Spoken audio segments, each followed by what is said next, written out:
looked at them. This is where God be protecting you. And one white boy said to the other, I told you so. In other words, one white boy was telling another one, this guy don't know anything about marijuana. Of course, I'm the biggest marijuana dealer. But some kind of way they brought me, these were bushes. And I looked at it. It was just a couple of kilos. I just said, okay. And then he told the other one, I told you so. In other words, I told you this nigga will buy anything. He don't know marijuana from bushes. These were real bushes. But this is how God worked. God know he going to have you doing something down the way. They tested the cocaine for heroin. They're totally different things. So guess what? My lawyer came down and he talked. Now imagine now, we in Cadillacs, my lawyer's in Cadillacs, my family didn't come down. You know, my wife didn't come down to see how things are doing. And all they see is Cadillacs. These white folks is, anyway. So,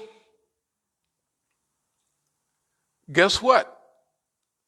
They checked the cocaine for heroin. And it come back, it ain't heroin.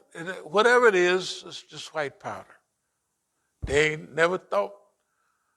Or it would be too late to write it cocaine. Oh, this is cocaine, because they didn't wrote 11,500. They didn't wrote heroin. In court, we could beat it if they changed it. They said da.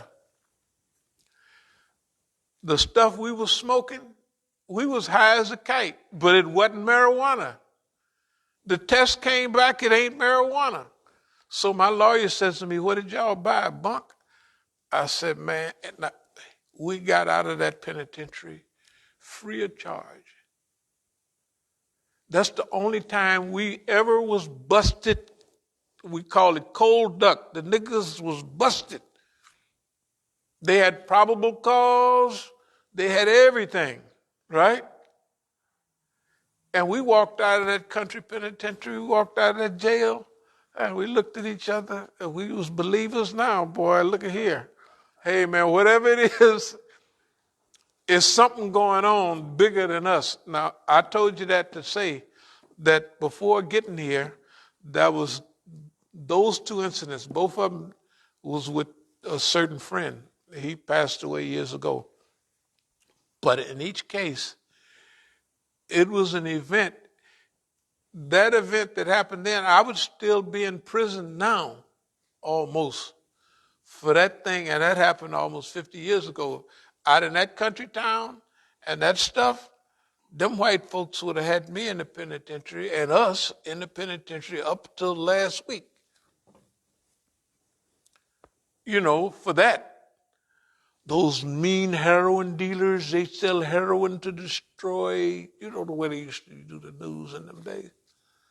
Now the white man is a dope. I mean, they don't say nothing. Oh, a little Oxycontin, a little bit of this, not good, but we'll live through it. We'll do something. But when we was handling it, right, you thought it was Colossus or, somebody that was doing it, right? These people are dirty. So anyway, I just mentioned those things. Number one, going over that ramp and seeing, my partner said that fire plug looked like it was in the car. That's how close it was. And I zipped and hit the Volkswagen, got out, gave the guy $200. He was happy. It was the Negro guy. He was happy. It was Brookfield Village where we live, around anyway. So he was happy. $200 in them days, hell, the car wasn't worth too much. Cars didn't cost much money then. I mean, he could get a house fixed for $200, $300, cash money on the thing, and the fender's just bent. He get the fender fixed for $25. Shoot, he off and rolling. Hey, come and hit me again, bro. Want to rerun that again? That on the other side, except this time we turn on the other side. Anyway, those events showed two things. The car meant that, to me, that I'm capable in a pinch, I'm going to make the right decision. If it's too bad alternatives, don't worry. That nigga going to make the right. He's going to make the one that get us. We're going to lose an arm, a leg, and a back. We're going to lose just a hand because he's going to make the right decision. And so my partner that came down to put me in jail, he flipped and he went on to jail. And, that's the way I looked at it. And then, especially when we was in the penitentiary, when we was in jail, you could imagine niggas out in the woods, out, like say you out in Mississippi jail, and the county sheriff is spitting tobacco, that type of stuff. And use a city slicker Negro sharp as a tack. And you say, I want to see a judge. And this boy with cowboy boots on, and he got carrying you think I'm lying. You remember them, no, rifles, the Winchesters, 30-30 Winchester. I mean, that the cowboy had on the side of it. These was those crackers. This is 50-something years ago.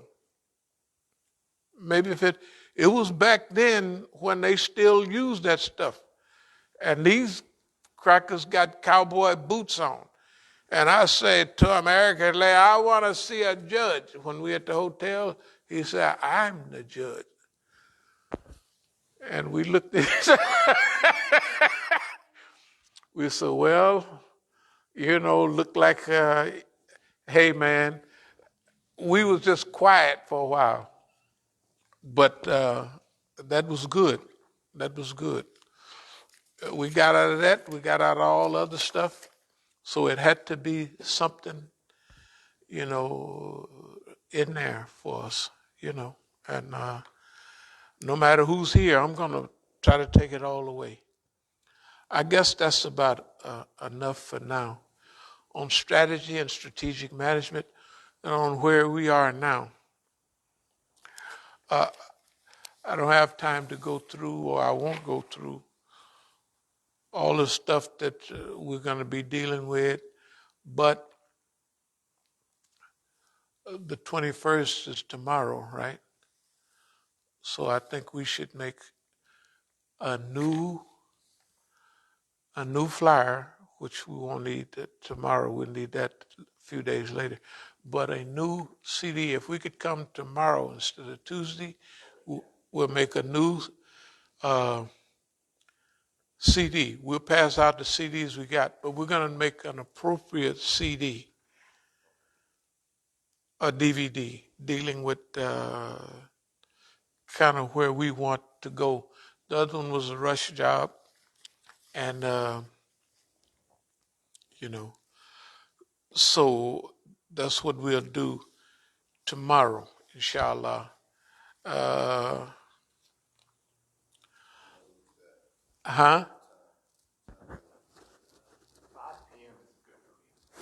Okay, 5 p.m. is perfect. That'll give us all the time to get it together and everything. But we're going to do, that'll be a new DVD, and we're going to do another flyer. I'll probably give you the outline for both of them at that time.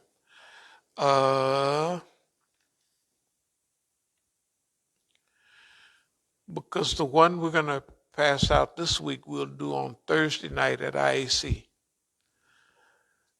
See, we want to go out to IAC this week on Thursday. Then we'll go out next week after we done passed out that flyer. And I don't think we'll take boxes out this Thursday. But the next Friday, we'll take boxes with us. But this Friday, wherever we go, we'll take boxes wherever we go. Even we'll go back out there because I looked at the things and the gypsies was there and everybody, and they saw us and we broke their stride. We gone back out there and the attitude would be, you can't, these are gypsies. You know, they don't go into no program. They might walk in, look in, and okay. The next thing is January January the 2nd. We'll have dinner. We'll have a couple of turkeys. We'll have rolls, dressing, mashed potatoes, and salad, something like that. That's for the program on the 2nd. On the 30th, this is long range, but after that, we're going to have all that period between the 2nd, or say from the 4th, up to January the 30th to remember as we move along, we're going to get finer tuned and all of that. So the program between that we're passing out the flyers between January the 4th and the 30th will be more sophisticated and what have you. Okay, so let me move on. I was just mentioning those things, and I don't think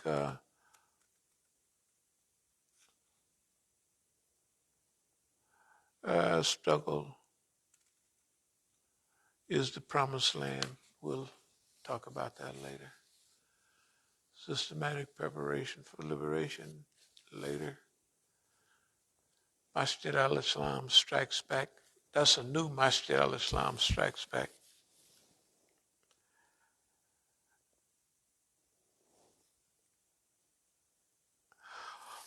But in closing, dear believers, it's an honor, it's a privilege to do what we're doing. I don't know how y'all feel about it, but I thank Allah for being a part of it.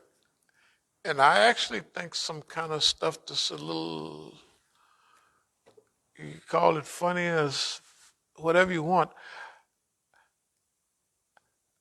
I think if we're not successful, a lot of things won't be successful. Because actually, I don't hear nobody. So this stage will take us boom, boom, boom. And whenever we wrap this up, or whenever it is, we're going to be way out there. It's going to be fully publicized, politicized.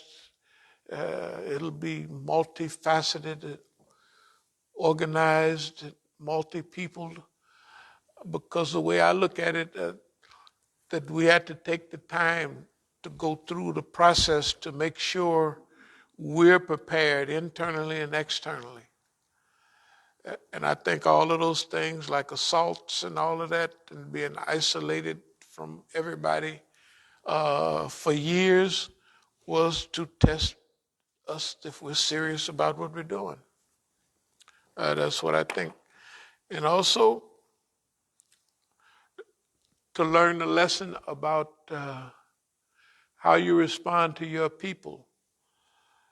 Brother Tufel and I used to talk about it a lot, but it was like when we responded the way we responded to the assault that we had in Oakland, that was a good sign that we on a roll, that we're ready to put up with whatever dumb stuff happened doing this. Because a lot of it is going to say, this is going to be strange, but not difficult. I don't think it's going to be hard. I think we're going to pull right through it. That's the way it sounds. But for everybody else, I believe everybody going to be tripping. You know what I mean? Not tripping like bad, but like tripping like,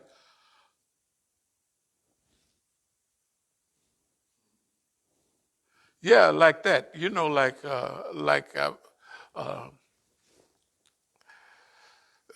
Abdul Haq and I used to talk about, what did we used to call it? The I'll be damned effect. I'll be damned. They actually, now imagine we talking about George Bush, we talking about all the world things of that time, which wasn't that long ago. And all we could say every time we talk, I'll be damned, they did it. We talked about that 6 months, and I'll be damned. That's the way this is now. There's not much else they can do in foolishness, But if they can find something to do, they're gonna rake it up. Are there any questions or comments about anything? Did you hear the news that some Muslim nations are going to assist the Afghanis with food and the things that they need? We heard that, and that's good. That we heard that, and that we also realize.